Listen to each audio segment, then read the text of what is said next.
Hi everyone, कैसे हो आप लोग। मैं विकास कुमार आप सभी लोगों को आपके अपने यूट्यूब चैनल मैथ पावर पे दिल से स्वागत करता हूं। दोस्तों, आज के इस क्लास में डिस्कस करने वाले हैं क्लास 10th के मैथ का एक बहुत ही शानदार टॉपिक जिसका नाम है ज्योमेट्री, ज्यामिति। और ज्योमेट्री से रिलेटेड जितने सारे शॉर्ट टाइप क्वेश्चंस है, लघु उत्तरीय प्रश्न है जो 2 मार्क्स में पूछे जाते हैं, मैं उन सारे टाइप को एक एक करके आप लोगों को बहुत ही सरल और बेहतरीन तरीका से डिफाइन करके बताऊंगा। और आज का क्लास उन छात्रों के लिए काफी उपयोगी होने वाला है जिसका एग्जाम 2023 में है। तो बिना समय गवाए हुए चलिए देखना प्रारंभ करते हैं।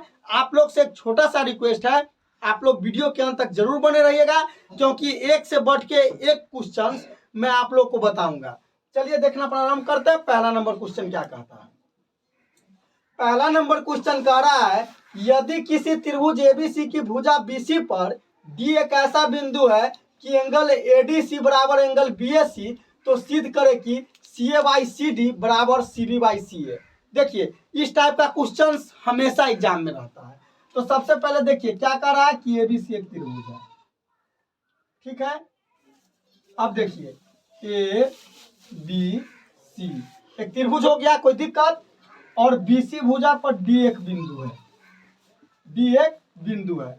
और हमको दिया क्या है जी, एंगल एडीसी बराबर एंगल बीएसी। तो हमको सिद्ध क्या करना है, देखिए जो सिद्ध करना है ना उसी से हम सेलेक्ट करेंगे कि हमको कौन कौन त्रिभुज लेना है। जैसे हमको यहाँ पे सिद्ध करना है सी ए बटा सी डी अब बराबर क्या सिद्ध करना है जी, सी बी अब बटा सी बी अब बटा सी ए, यही ना सिद्ध करना है। अब जरा ध्यान से देखिए, हमको यह सिद्ध करना है, ठीक है। तो हम यहाँ से डिस्कस कर लेंगे कि किस त्रिभुज में हमको लेना है रिलेशन। तो यहाँ देखिए तो सी ए बी, क्योंकि सी तो 2 बार हो गया तो सी छोड़ देंगे। तो त्रिभुज सी ए बी और त्रिभुज देखिए तो सी डी ए में बस। अब हमको पता हो गया कि इस दोनों त्रिभुज में हम बढ़ेंगे तो हमको यहाँ यह प्राप्त हो सकता है। तो अब सी ए बी में देखिए, सी ए बी मतलब यह बड़ा त्रिभुज में सी ए बी और छोटा वाला त्रिभुज सी डी ए में, मतलब इस त्रिभुज में और इस पूरा बड़ा वाला त्रिभुज में। अब हमको क्या करना है, देखिए तो एंगल दिया क्या है जी, एंगल दिया है एडीसी, एडीसी बराबर बी ए सी। तो एंगल बी ए सी बराबर एंगल ए डी सी, यह क्या हमको दिया है। अब जरा ध्यान से देखिए, यह आपको क्वेश्चन में ही दिया हुआ है कि एंगल एडीसी जो है एडीसी, यह छोटा वाला एंगल, ठीक है, यह पूरे बड़ा वाला एंगल को जो बी ए सी है इसके बराबर है। और अब जरा ध्यान से देखिए, इस पूरा बड़ा वाला त्रिभुज में इस छोटा वाला में यह जो सी एंगल है इस दोनों में उभयनिष्ठ है। तो एंगल सी बराबर एंगल सी उभयनिष्ठ है, उभयनिष्ठ है। बताइए, जरा सा ही प्रॉब्लम है। तो इसीलिए त्रिभुज सी ए बी समरूप त्रिभुज सी डी ए, किस चीज से जी, ए समरूपता से, ए समरूपता से। एक बार पुनः समझ लीजिए, देखिए था एंगल सी दोनों में उभयनिष्ठ है और यह एंगल इस पूरा एंगल के बराबर दिया हुआ है। तो मेरा त्रिभुज क्या हो गया, सी ए बी और सी डी ए क्या हो गया, ए समरूपता से समरूप हो गया। तो जब भी समरूप होगा तो संगत भुजा समानुपाती होगा। तो अब यहाँ से हम एंगल का रेशियो, सॉरी साइड का रेशियो बना लेते हैं। तो सी ए अब बटा सी डी, यहाँ से सी ए लिए तो यहाँ से सी डी, अब बराबर यहाँ से हमको क्या कर रहा है सी बी, तो सी बी, तो यहाँ भी हम क्या करेंगे सी ए लेंगे। यही ना हमको प्रूव करना था। जब भी इस टाइप का क्वेश्चन मिले तो इसी अप्रोच को फॉलो कीजिएगा आप लोग, कोई दिक्कत। चलिए अगला क्वेश्चन देखिए। चलिए अब दूसरा नंबर क्वेश्चन क्या कह रहा है, कह रहा है 2 त्रिभुजों के समरूप होने की 2 शर्त को लिखे। 2 त्रिभुज जो समरूप होता है ना उसका 2 शर्त लिखना है। तो देखिए, तो 2 त्रिभुज के समरूप होने का 2 शर्त निम्नलिखित है। एक में क्या होगा, संगत भुजा समानुपाती हो, ठीक है। तथा दो में क्या हो जाएगा जी, संगत कोण समान है। देखिए दो त्रिभुज के समरूप होने का दो मतलब गुण क्या है, एक संगत भुजा क्या होना चाहिए जी, समानुपाती होना चाहिए, और दो में संगत कोण क्या होना चाहिए, समान होना चाहिए। कोई दिक्कत है? चलिए अगला क्वेश्चन देखते हैं। अब तीसरा नंबर क्वेश्चन देखिए क्या कह रहा है, कह रहा है एबीसी एक समद्विबाहु समकोण त्रिभुज है जिसका कोण सी समकोण है, तो सिद्ध कीजिए कि ए बी स्क्वायर बराबर 2AC स्क्वायर है। देखिए पहले एक समकोण त्रिभुज बनाइए आप लोग, एक समकोण त्रिभुज बना लिए जी जिसमें सी समकोण है, तो सी 90 डिग्री कर दिए, तो ए बी सी, और समद्विबाहु समकोण है तो 90 डिग्री के सामने वाला भुजा तो कर्ण होगा, तो यह तो किसी के बराबर होगा नहीं, तो इसका मतलब यह दोनों साइड क्या होगा जी, बराबर होगा। मतलब जितना एसी होगा उतना बीसी होगा। कोई दिक्कत? तो अब जरा ध्यान से देखिए, त्रिभुज एबीसी में त्रिभुज एबीसी में देखिए क्या कर रहा है, एंगल सी बराबर क्या है, 90 डिग्री, ठीक है। तो इसीलिए ए बी का स्क्वायर बराबर ए सी का स्क्वायर प्लस बी सी का स्क्वायर, किस चीज से जी, पाइथागोरस प्रमेय से, पाइथागोरस प्रमेय से। कोई दिक्कत है? यह किस चीज से होगा, पाइथागोरस प्रमेय से, ठीक है। तो ए बी का स्क्वायर तो ठीक है, और अब जरा ध्यान से देखिएगा, यहाँ ए सी का स्क्वायर तो ठीक है, अब प्लस यहाँ जो है बीसी के जगह पर हम क्या लिख सकते हैं, एसी, क्योंकि यह दोनों भुजा बराबर है, तो यहाँ हम लिख देंगे एसी का स्क्वायर। यहाँ लिखेंगे चूंकि एसी बराबर बीसी, ठीक है। तो ए बी का स्क्वायर बराबर एगो एसी 2AC का स्क्वायर। यही ना हमको प्रूफ करना था, बताइए, जरा सा भी प्रॉब्लम है? चलिए अगला क्वेश्चन देखते हैं। चलिए चौथा नंबर क्वेश्चन क्या कह रहा है, कह रहा है त्रिभुज एबीसी समरूप त्रिभुज डीईएफ और AB बराबर 5 सेंटीमीटर, एरिया ऑफ एबीसी बराबर 20 सेंटीमीटर स्क्वायर, तथा एरिया ऑफ डीईएफ बराबर 45 सेंटीमीटर स्क्वायर, तो डी बराबर व्हाट। तो आप लोग देखिए, दो समरूप त्रिभुज के क्षेत्रफल का अनुपात जो होता है ना, उसके संगत भुजा के वर्ग के बराबर होता है। आप लोग इस थ्योरम को पढ़े हुएगा। चलिए क्या होता है, तो यहाँ पे दो त्रिभुज दिया हुआ है, तो हम क्या लिखेंगे, त्रिभुज एबीसी का क्षेत्रफल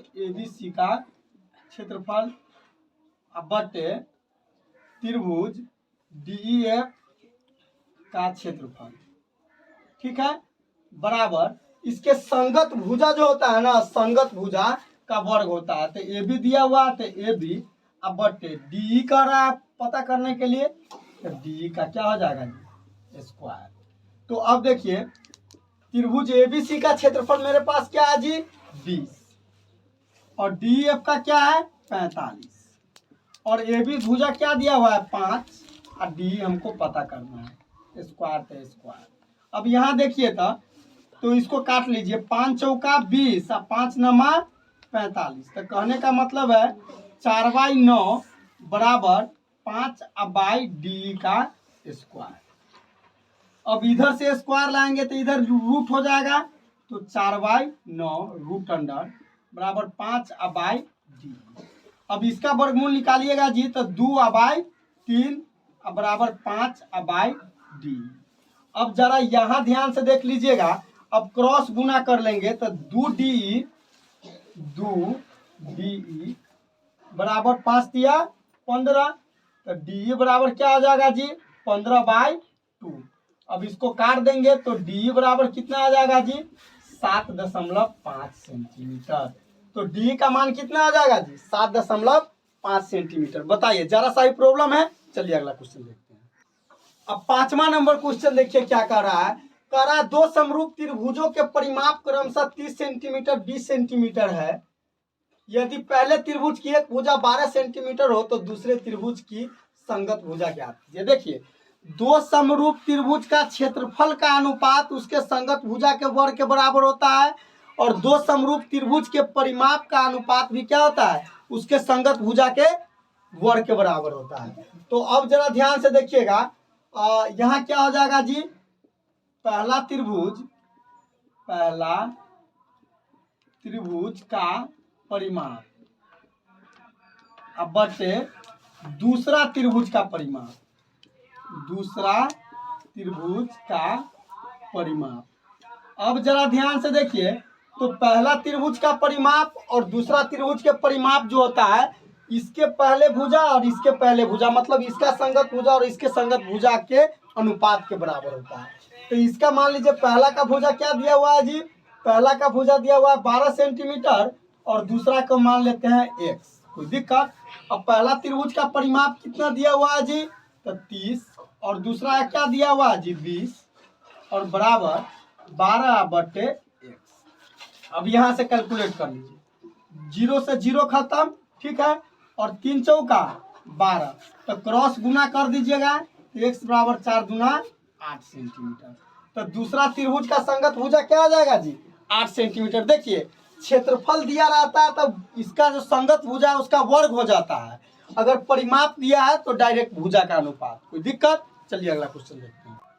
अब छठा नंबर क्वेश्चन देखिए क्या कह रहा है कि त्रिभुज एबीसी में AB बराबर 6√3 सेंटीमीटर, AC बराबर 12 सेंटीमीटर, BC बराबर 6 सेंटीमीटर हो तो एंगल B का मान ज्ञात कीजिए।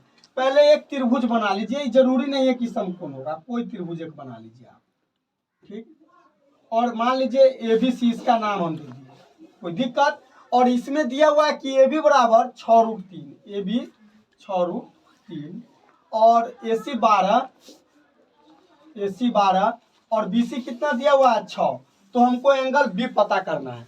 तो देखिए तो हम मान लीजिए इसको पहले फॉलो करते हैं, समकोण त्रिभुज जो होता है जिसमें कर्ण का वर्ग शेष दो भुजा के वर्ग के बराबर होता है, अर्थात सबसे बड़ी भुजा का वर्ग शेष दो छोटी भुजा के वर्ग के योगफल के बराबर है या नहीं। तो अब जरा ध्यान से देखिएगा, त्रिभुज ABC में हम फॉलो करके देखते हैं क्या होता है।